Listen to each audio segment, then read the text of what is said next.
आप देख रहे हैं आपका आवाज़। हमारे साथ नया कलाकार जुड़ने जा रहे हैं, गोविंद कुमार। आपको बता दें कि ये सोशल मीडिया के प्लेटफार्म पे वीडियो बनाते हैं और इनसे जानने का प्रयास करते हैं। बहुत बहुत स्वागत है हमारे चैनल पे आपका। धन्यवाद धन्यवाद भाई। अच्छा, ये बताइए किस टाइप का आप वीडियो बनाते हैं? हम रिमिक्स वीडियो बनाते हैं। रिमिक्स वीडियो बनाते हैं, कैसा लग रहा है वीडियो बना? हमको वीडियो बना के अच्छा लगता है। कितने दिनों से काम कर रहे हैं? हम 1 साल हो गया काम करते हुए। 1 साल हो गया आपको काम करते जी। हुए? कितनी मेहनत तो बहुत है। है। सुबह उठ के वीडियो बनाते हैं, शाम वीडियो बनाते हैं। वीडियो बनाते बहुत बहुत बहुत मेहनत लगती है। लोग कहते हैं कि सोशल मीडिया पे आके वायरल हो गए, ये है वो है, तो उनके लिए क्या कहना चाहेंगे? जैसे कि तमाम लोग एक समाज में गलत तरीके से कंटेंट डालते हैं, उनको क्या कहना चाहेंगे?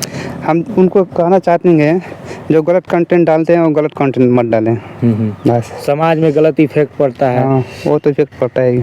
अच्छा, ये बताइए सबसे ज़्यादा आपके परिवार में चाहे आपके मित्र कौन सबसे ज़्यादा सपोर्ट करते हैं इस वीडियो बना रहे हैं? हमारा दोस्त एक है सपोर्ट करता है। क्या नाम है आपके मित्र का? शिवम कुमार। अच्छा, वो आपका सपोर्ट करते हैं कि भाई वीडियो बनाओ? हाँ। अच्छा, ये कह रहे हैं कि आप जो किस टाइप का वीडियो बनाते हैं?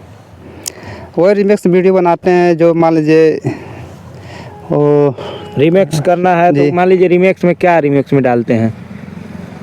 वही भक्ति वीडियो बनाते हैं। जी, बहुत बहुत धन्यवाद हमारे साथ जुड़े रहें। तो बने रहें खबरों में, और आपको बता दें ऐसे ही नए नए कलाकार आपको मिलेंगे हमारे चैनल पे। और कलाकारों को देखने के लिए हमारे चैनल को सब्सक्राइब करें, लाइक करें, कमेंट करें। नमस्कार।